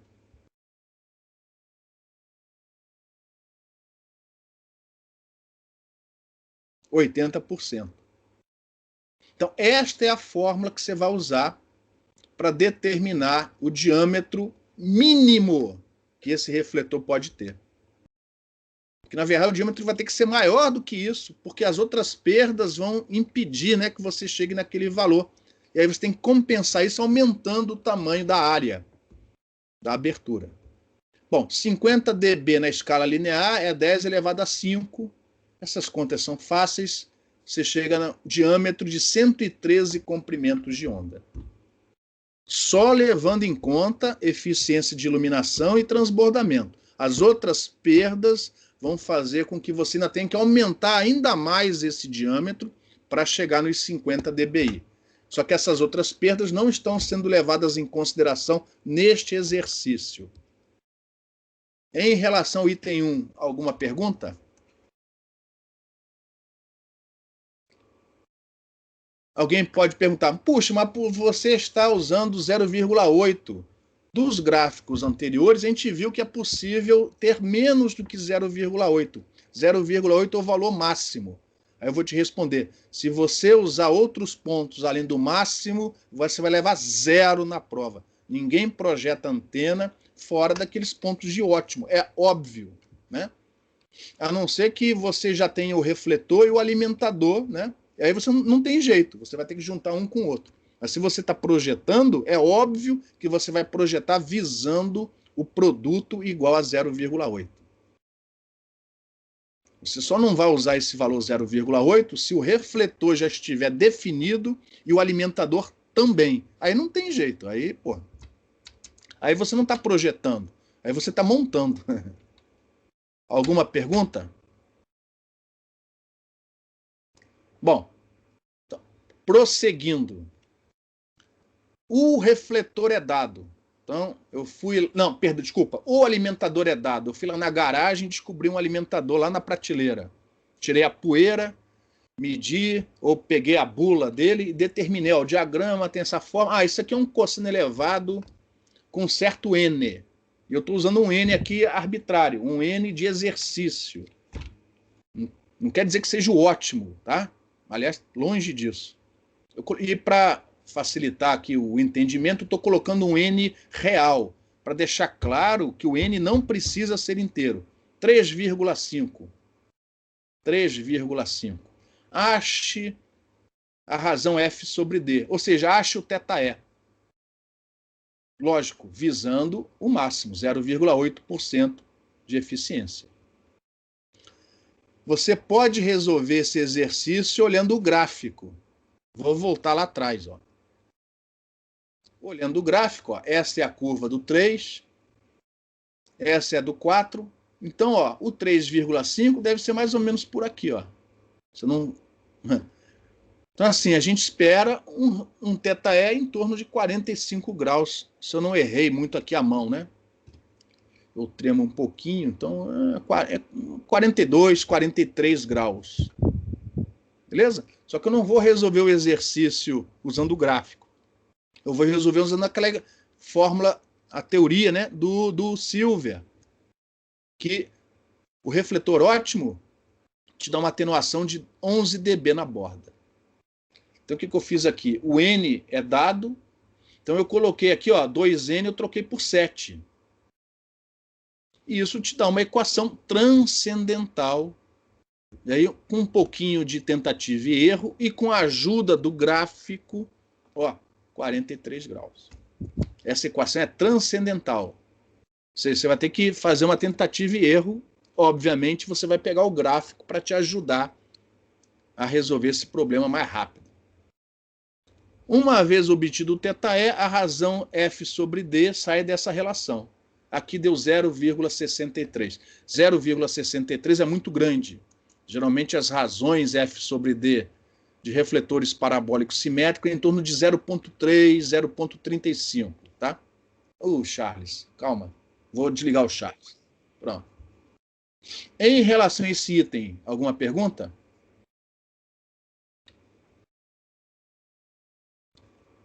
No próximo item, ao contrário, eu vou dar o refletor. O refletor é dado, ou seja, a razão F sobre D e, consequentemente, o θE são conhecidos. Acho o alimentador. Então, aqui eu dei uma razão F sobre D mais realista, 0,4. Com esta relação, o θE é calculado imediatamente, 64 graus. Então, repare, eu podia resolver esse problema mais uma vez olhando o gráfico. Vou voltar atrás mais uma vez. Ó, 64 graus é mais ou menos aqui, ó. Então, se você subir aqui, ó, eu espero um N próximo de 1. No ponto de máximo. 64 graus. Olhando para esse gráfico, ó, um valor um pouquinho maior que 1. Só que eu não vou resolver desse jeito, eu vou resolver usando a observação do Silver, 11 dB na borda. Então, estou voltando lá. θE é igual a 64 graus. Agora, o θE é conhecido. Então, eu já coloquei aqui, ó, θE sobre 2, 32 graus, e aqui θE, 64 graus. O N é que não é conhecido. Só que agora a equação sai no braço. Usando as propriedades do logaritmo, você pode abrir, né, esse produto no logaritmo de um mais o logaritmo do outro, e esse n que aparece no expoente você pode passar para fora do logaritmo. Então aqui você consegue uma fórmula que não é transcendental. Então você resolve isso rápido, sem problema. Deu 1,14, um pouquinho maior do que 1, como estávamos esperando. Então repare, a fórmula do Silver e o gráfico ajudam você a começar o projeto de um refletor parabólico simétrico. Eu vou parar a aula aqui, antes de desligar a gravação. Alguma pergunta?